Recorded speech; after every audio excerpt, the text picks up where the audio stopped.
Gikabu kĩirio kĩa thirikari ya Nakuru gĩthiĩte na mbere na kwarama thutha wa onjoria na igithia kĩũmbe gũthiĩ na mbere na kwĩyumĩria na uteithio makĩria itemi-inĩ rĩa gũthaitĩra mũingĩ wa Nakuru kumana na marũrũ ma COVID-19. Kambuni ya East Africa Breweries ĩkĩhũra hũdi na kĩondo kĩa sanitizers, mũtano ũrĩa maugĩte maratanya gũthiĩ na mbere naguo nginyagia rĩrĩa homa ya COVID-19 ĩkahuka. We are here all of us to fight for this COVID-19.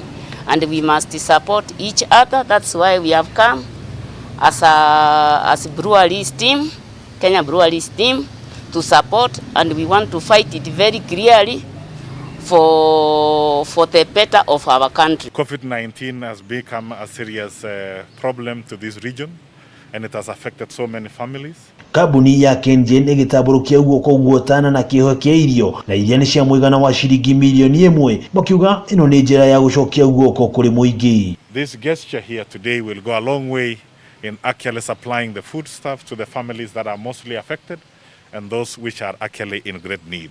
Nĩ ũteithio ũtanyitwo gũtambũrũkio kũrĩ mũingĩ ũrĩa ũhatĩrĩrĩkĩte makĩria ta ũrĩa mũnini wa gavana wa Nakuru Ndagĩtarĩ Thirikari aratarĩria. To thank Kengen for actually supporting the county in the CSR project of the 300 million hospital in Naivasha, which is ongoing.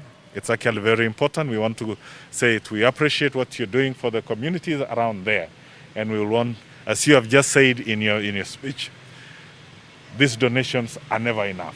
We will want to request more wherever you can, because we don't know when this problem will end, and the communities that are suffering, the most vulnerable in the communities. Makiria kuri nĩ oritie kambuni cia andũ kĩũmbe gũthiĩ na mbere na wĩrutĩri wao, akiuga thirikari ya Nakuru ĩrĩcemba gũtigĩrĩra ũteithio ũyũ nĩ wakinyĩra mũingĩ. Ngĩribotera Kameme TV kuma kaunti ya Nakuru, rĩtwa rĩakwa nĩ wa ng'ombe wa Maina.